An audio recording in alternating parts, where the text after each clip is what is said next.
कुछ ऐसे भावुक जन हैं कि वो कहते हैं, आप कहते हो करोड़वें अंश में दुर्गा जी हैं श्री राधा रानी के। हम नहीं कह रहे। पद्म पुराण पाताल खंड अध्याय 81। जब तत्व की चर्चा होगी तो एक है, जो श्री कृष्ण है वही काली है, जो काली है वही श्री कृष्ण है। मुझे समझने में इतना भी भेद नहीं। जिधर देखो उधर वही परम तत्व है, इसलिए कोई छोटा नहीं। जहां तुम जो हो, देवी उपासक के लिए सर्वोपरि देवी, सब उनके नीचे। शंकर उपासक के लिए शंकर जी सबसे, उनके सब नीचे। कृष्ण उपासक के लिए कृष्ण सर्वश्रेष्ठ, राम उपासक के लिए राम। हमें कोई संशय नहीं, क्योंकि वही तत्व बैठा हुआ है। तो हनुमान जी बन के शंकर जी ही चरण पकड़े राम जी के, और राम जी सेवक बन करके रामेश्वर की स्थापना करते। पर जब लीला में आएगा तो एक स्वामी बनेगा, एक सेवक बनेगा, विविध प्रकार की लीलाएं होंगी। अपने उपास्य देव अपने लिए सर्वोपरि हैं, उनके समान कोई नहीं। तर्क की जरूरत नहीं, मान्यता की जरूरत है। ये सबको मानना चाहिए, एक ही तत्व है, उसमें कोई अंतर नहीं।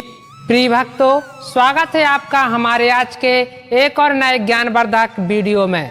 प्रिय भक्तों, आज के इस वीडियो में हम प्रेमानंद महाराज जी द्वारा जानेंगे कि भगवान में कौन सबसे बड़ा है, शिव जी, श्री राम जी, श्री कृष्ण जी, भगवती दुर्गा जी, या श्री राधा जी, या गणेश जी। आखिर रहस्य क्या है, सब कुछ जानेंगे आज के इस वीडियो में। प्रिय भक्तों, जब किसी ने महाराज जी से प्रश्न किया कि आप श्री जी को सर्वोपरि बताते हैं और उन्हीं के अंश से माँ दुर्गा, माँ काली आदि शक्तियाँ हैं, तो मुझे अच्छा नहीं लगता, मुझे चुभता है। तब प्रिय भक्तों, महाराज जी ने क्या जवाब दिया और किस प्रकार से सभी भक्तों का भ्रम दूर किया, तो चलिए देखते हैं महाराज जी का यह ज्ञानवर्धक वीडियो।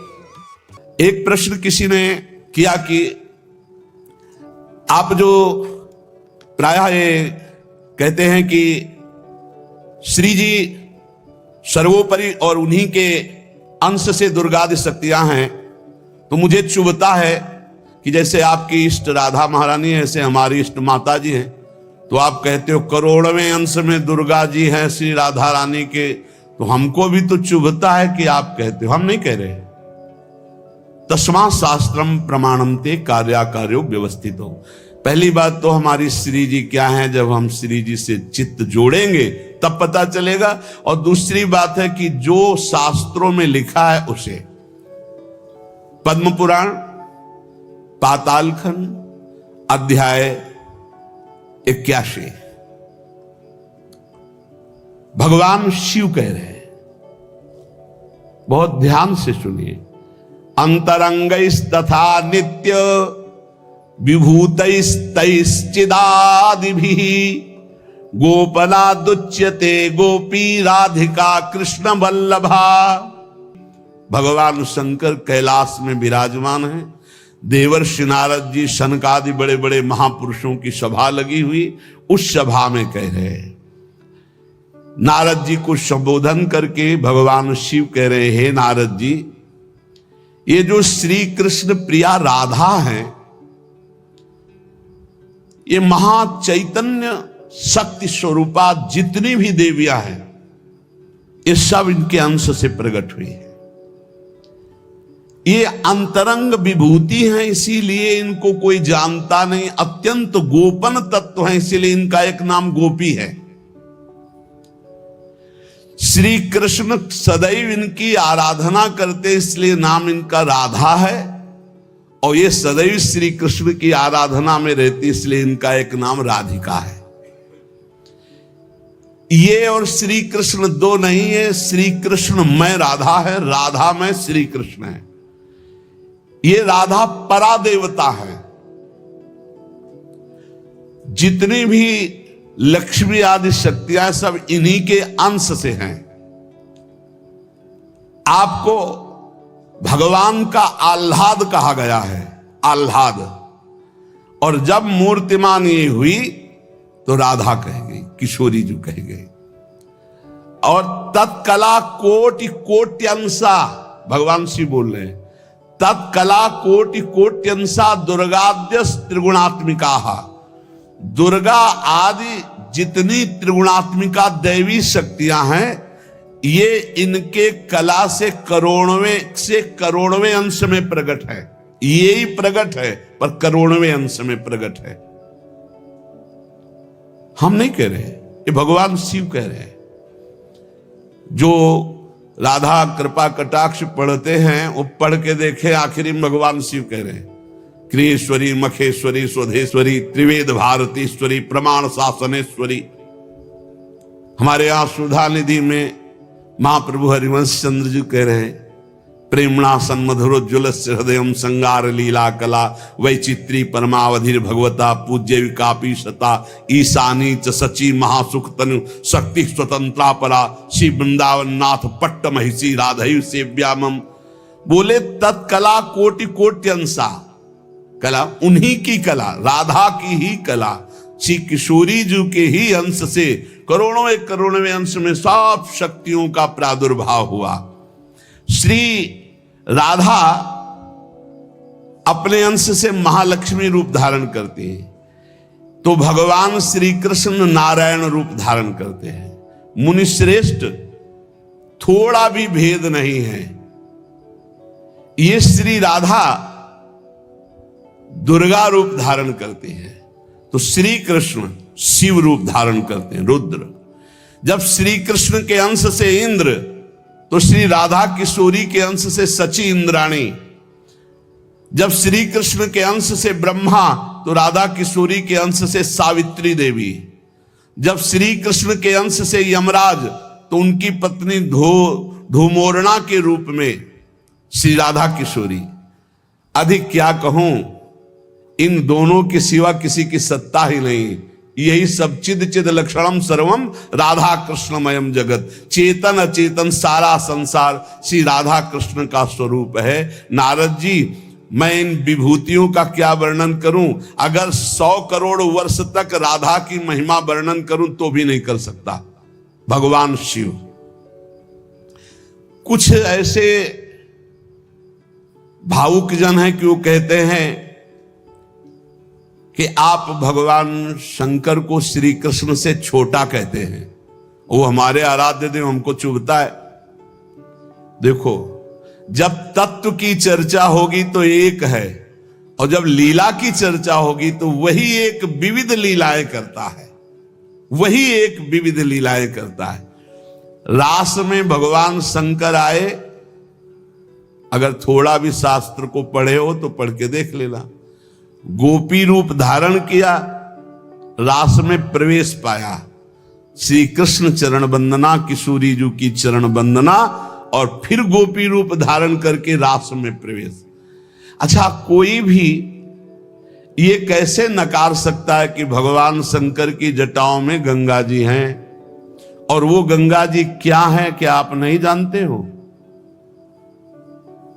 गंगा तरंग रमणीय जो जटा कलापम गौरी विभूषित वाम भागम, भगवान शिव के लिए आता है। तो जो जटा कटा संभ्रमम भ्रमण नीलम पर निर्झरी जो विराजमान है गंगा जी, वो कौन है? गांगम वारि मनोहारि मुरारी चरण अच्युतम त्रिपुरारि शिरश्चारी पापापहारी पुना तुमा। देखो भाई, तत्व एक है, पर लीला में जब प्रारंभ होगा तो लीला में छुटाई बड़ाई हंसी मजाक, वो उनकी आराधना, वो उनकी आराधना। तत्व एक है। अभी आप यहां सुन रहे हो कि जब श्री कृष्ण शिव रूप धारण करते तो राधा किशोरी दुर्गा रूप धारण करती, यही है, कोई और थोड़ी है। पर जब लीला की बात आती तो वही भगवान शंकर गोपी रूप, आज भी भगवान गोपेश्वर का श्रृंगार होता है गोपी रूप में।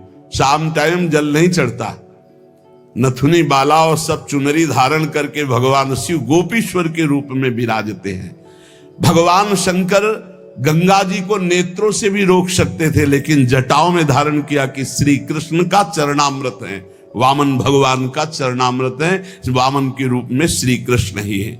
प्राणाधिक प्रियतमा सर्वाभ्याः सुंदरी परा सर्वयुक्ता च सौभाग्य भाग्नि गौरवान्विता।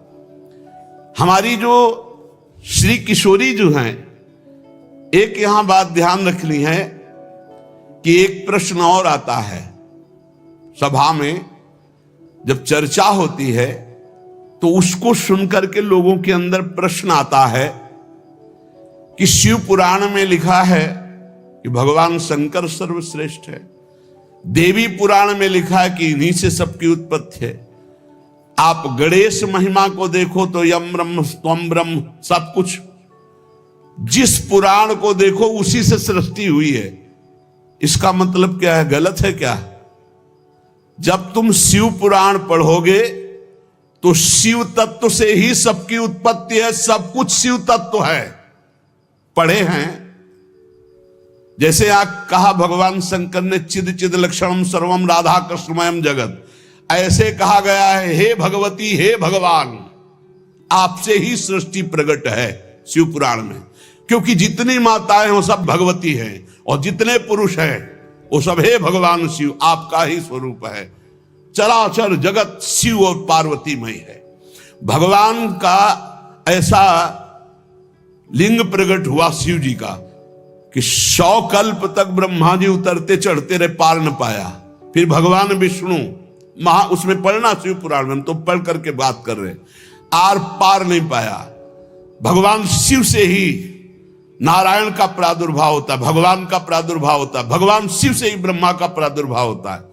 जब देवी भागवत पढ़ो तो सब कुछ देवी जी से प्रकट हुआ। तो क्या झूठा है क्या? पुराण कोई झूठे हैं क्या? तो अगर उनसे प्रकट हुआ तो इनसे कैसे? भागवत पढ़ करके देखो तो श्री हरि से, नाभि कमल से ब्रह्मा, ब्रह्मा की भ्रकुट से शंकर, रुद्र का अवतार। उधर पढ़ करके देखो तो उन भगवान शिव से ब्रह्मा और श्री हरि प्रकट होते हैं। देवी भागवत पढ़ करके देखो तो देवी शक्ति। ये है क्या? तत्व। तत्व एक है, वही परमात्मा है। वही जब शिव पुराण पढ़ोगे तो सब कुछ शिव की, जब भागवत पुराण पढ़ोगे तो सब कुछ श्री हरि का, और जब देवी भागवत पढ़ोगे तो सब कुछ वही। देवी प्रपन्नार्थ हरे प्रसीद प्रसीद मातर जगतो खिलस्य प्रसीद विश्वेश्वरी पाहे विश्वम त्वमीश्वरी देवी चराचरस्य। हे देवी, तुम ही चराचर में व्याप्त हो, तुम ईश्वरी हो, तुम सर्वशक्तिमान हो, तुमसे बढ़कर कोई नहीं। क्या समझते हो? जो जहां है वही परम तत्व है और वो वही सब कुछ है। इधर से हम देखेंगे तो कृष्णाकार, उधर से देखोगे तो शिवाकार, उधर से देखोगे तो दुर्गा में, उधर से देखोगे काली में। जो बोलो वही परम तत्व है। पर जब हम लीला का गायन करते हैं तो लीला में विभाग हो जाता है। वही एक परमात्मा, वेद कहता है एकोहम बहुश्यामा, मैं एक बहुत रूपों में हो जाऊं। अब वही परमात्मा शासक बन गया, वही शासित हो गया, वही धर्मात्मा बन गया। उसी के छाती से धर्म प्रकट हुआ, उसी के पीठ से अधर्म प्रकट हुआ। अधर्म करने वाला दंडनीय हो गया, धर्म करने वाला बंदनीय हो गया। लेकिन दंडनीय और बंदनीय में दोनों में एक तत्व विराजमान है, तत्व में अंतर नहीं। ये जो समझते नहीं ना, लीला को समझते नहीं है और तत्व को समझते नहीं, तो ये झगड़ा करने लगते हैं कि शिव को छोटा कैसे कह दिया। पूछो शिव जी से जाके। अरे उनको देखो तो रात दिन भगवत श्री हरि चर्चा करते रहते, और हरि को देखो, उनसे पूछो जाके कि तुम्हारे आराध्य देव कौन है? बोले कि शंकर। हरि से पूछो कि तुम्हारा गुरु कौन? बोले शंकर। और शंकर जी से पूछो तुम्हारा आराध्य देव को? बोले हरि। और हम आपस में लाठी चलाएं। अरे वो एक है, वो एक है, वो अनेक है। अनेक होते हुए भी एक है, एक होते हुए भी अनेक है। इस बात को समझो। जब देवी भागवत तो देवी ही सब कुछ है, देवी के ही अंश से राधा है। समझिए आप, जब हम वृंदावन से बोलेंगे तो राधा के अंश से देवी है। जब आप शिव पुराण से बोलेंगे तो शिव के अंश से हरि है, और जब भागवत पुराण से बोलेंगे तो हरि के अंश से शिव है। आप इस बात को समझिए। हाँ तो प्रिय भक्तों, आप सभी ने श्री गुरु जी का एक ज्ञानवर्धक वीडियो देखा। आपको यह वीडियो कैसा लगा कमेंट बॉक्स में जरूर बताना। अगर वीडियो पसंद आया हो तो कृपया वीडियो को लाइक एवं चैनल को सब्सक्राइब जरूर कर लेना, ताकि इसी तरह के ज्ञानवर्धक वीडियो आपको देखने को मिलती रहें। तो प्रिय भक्तों, चलिए चलते हैं, अगले वीडियो में फिर मिलेंगे। तब तक के लिए जय श्री सीताराम, जय श्री राधे श्याम।